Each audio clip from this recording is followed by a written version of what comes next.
চণ্ডীপুরে mic নিয়ে খোলামেলা কথা বক্তৃতা দেওয়ার মিটিং করার সুযোগ করে দিয়েছেন, শুকরিয়া আদায় করি আলহামদুলিল্লাহ। রাসূলের প্রতি দুরূদ ও সালাম, যে রাসূল মদিনায় ইসলামী রাষ্ট্র কোরআনের রাষ্ট্র কায়েম করেছিলেন, আমরা বাংলার জমিনে সেই কোরআনের রাষ্ট্র কায়েমের পথে হাঁটার সুযোগ পেয়েছি। সেই রাসূলের প্রতি ভক্তি ভরে দুরূদ ও সালাম সকলে পড়ি সাল্লাল্লাহু আলাইহি সাল্লাম। বদর ও খন্দক থেকে শুরু করে অদ্যাবধি যারা আল্লাহর জমিনে আল্লাহর দ্বীন কায়েমের জন্য বুকের তাজা রক্ত বিলিয়ে দিয়েছেন, বিশেষ করে 2024 সালে যারা বাংলার মানুষের স্বাধীনতার জন্য মুক্তির জন্য জীবন দিলেন, আল্লাহ রাব্বুল আলামিন সকলকে শহীদ হিসেবে কবুল করুন, আল্লাহুম্মা আমিন। বাংলাদেশ জামায়াত ইসলামী নয়লামহঙ্গা ইউনিয়ন শাখার আজকের এই 1 নম্বর ওয়ার্ড কর্তৃক আয়োজিত এই বিশাল সমাবেশের সম্মানিত সঞ্চালক,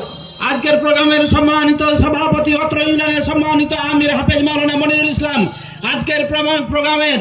সম্মানিত প্রধান অতিথি, প্রধান আকর্ষণ বাংলাদেশ জামায়াত ইসলামী কেন্দ্রীয় কর্ম পরিষদের অন্যতম সদস্য, রাজশাহী মহানগরীর সম্মানিত আমির সিদ্দিকগঞ্জ উপজেলার সাবেক দুইবারের সফল চেয়ারম্যান, আগামী জাতীয়